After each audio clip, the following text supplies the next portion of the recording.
I hope you guys enjoyed that Tennessee series trip, those 3 videos that I just posted, fishing with Caleb and Alex, doing the live bait stuff. That was a ton of fun getting down there, obviously catching some big fish, but breaking apart this midwinter blues that I have that kind of come around that February time frame.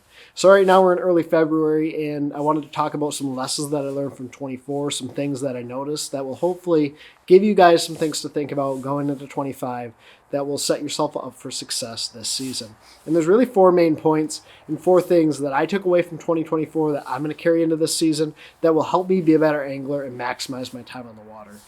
Now, the first thing is that there are key areas on the lake, and good areas are good areas for a reason. You don't have to be afraid to fish around other boats. Now, in the past, I've really tried to get away from other people, find the sneaky stuff, and find the bite that other guys aren't on.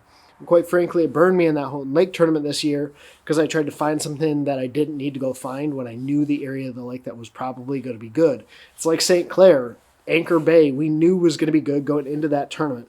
It'd been good during the BPT or the Invitationals. It'd been good during the Bassmaster Opens.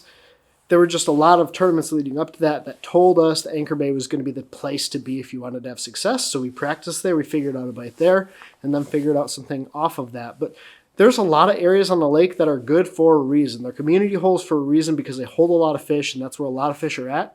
And sometimes you just have to be in those areas around other boats, and you don't always have to go out and find the sneakiest stuff on the lake.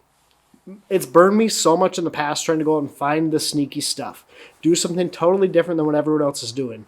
On a lot of my home bodies of water, there are certain areas of the lake, and it might change year to year, but there's certain areas of the lake that pop off that have bigger fish, more fish, better caliber fish than the rest of the lake. And sometimes you just have to bite the bullet and go fish in those areas, fish around some other boats, and you're going to have a lot of success.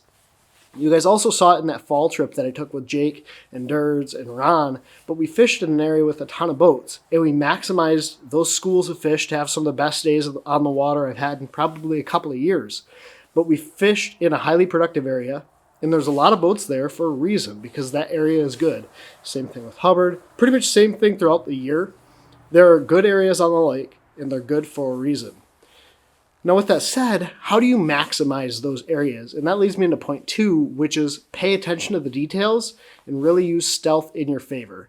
And this is something that I would say that we did pretty well this season, really paying attention to those micro details to help us stand out, catch more fish, bigger fish than the people we're fishing around. Now, Nick LeBrun is doing it right now on the BPT on Lake Conroe. He's fishing in an area, a creek, that has a ton of competitors, a ton of fish. A lot of guys know those fish are there, but Nick's leading that event and continuing to kind of carry himself up in the standings in that event because he's fishing something a little bit different. He's throwing a 1/4 ounce trap when a lot of guys are throwing 1/2 ounce or maybe throwing a swim bait or a bladed jig.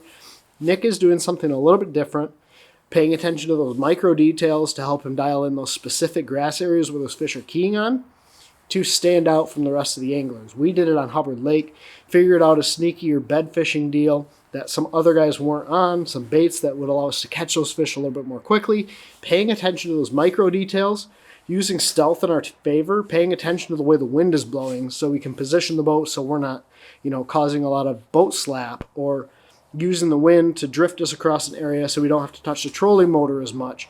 Just paying attention to those micro details, using stealth, and paying attention to what those fish want, how they eat a bait, how they're committing to your lure. Those little things, the color of your bait can make a difference in some situations, but paying attention to those micro details will help set you apart from those other anglers when you're fishing around those highly pressured areas on your body of water.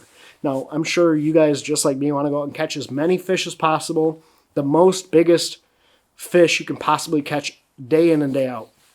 Sometimes that means you have to be in the highly pressured areas of the lake. And the way you set yourself apart is by paying attention to those little details that will set you apart from those other anglers in your area to have more success. So along with paying attention to those micro details and using stealth in your favor, point number 3 is really focusing on the conditions and fishing your gut. Understanding your time on the water, the conditions that you're given to go out and make those adjustments throughout the day and really just fish by the seat of your pants, not be afraid to change something up when something's maybe not working, or trust your gut when things are working right to make a move that could help you have like a really incredible day. Again, looking back at that fall trip with Jake and Ron and Dirds, we were around an area that had a ton of fish. We made the conscious decision to leave that area to find a different spot that set up slightly different because the wind was blowing across it differently and we knew those fish would set up on it.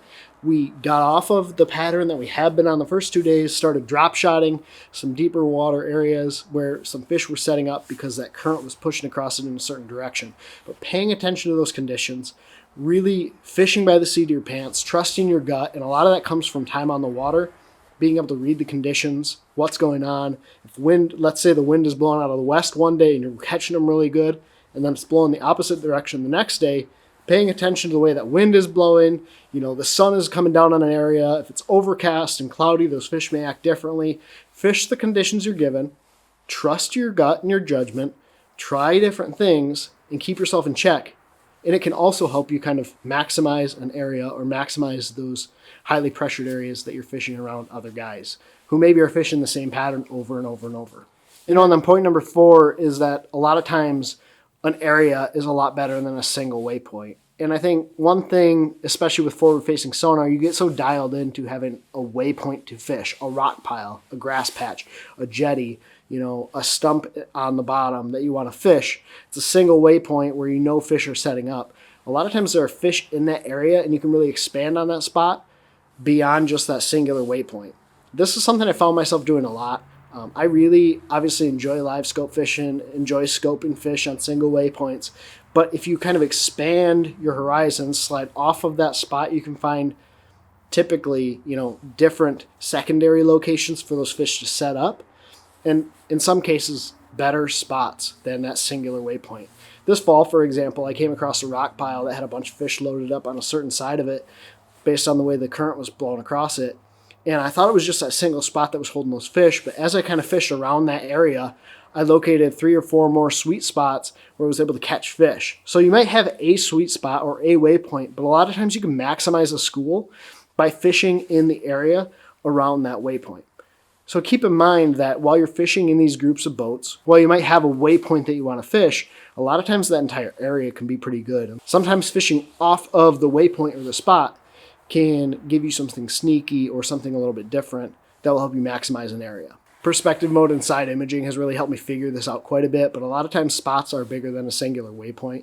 You can fish around that area to maximize the school or catch sometimes the biggest fish in that area that isn't on the most obvious piece of cover structure on the bottom. So those are really my 4 things that I want to carry into 2025, some things that I want to remember on the water. Number 1, that sometimes areas are good for a reason, and you don't have to be afraid of fishing around other boats. Community holes are community holes for a reason because there are bigger fish there, more fish there, or there's something in that area that just is good that year or that time of year that hold a lot of fish. So don't be afraid to bounce into those community hole areas and fish those spots. But 2, maximize those areas by paying attention to the details and using stealth in your favor. And then number 3 is focusing on the conditions and fishing by your gut, spending time on the water to understand how fish move, why fish move on your body of water, so you can make adjustments throughout the day and fish the conditions you're given. And number 4 is fish around an area. A lot of times it's bigger than one single waypoint or 2 waypoints in a spot. You can fish around and find other sweet spots or zones that maybe aren't as obvious to catch some more fish or bigger fish than other guys around you. So hopefully this gives you guys something to think about as we go into 2025. I'd be really curious to hear what lessons maybe you took from 24 or some things you're thinking about for 25 that you're going to take to the water this year. So if you have any advice, leave them down in the comment section down below. If you're not already subscribed, hit that subscribe button, hit that thumbs up if you enjoyed this video. It helps boost this video out to the algorithm, get it out in front of people. And there's going to be a lot of content yet to come this year. Thank you guys so much for watching. Take care, tight lines. God bless. Pursue your passion.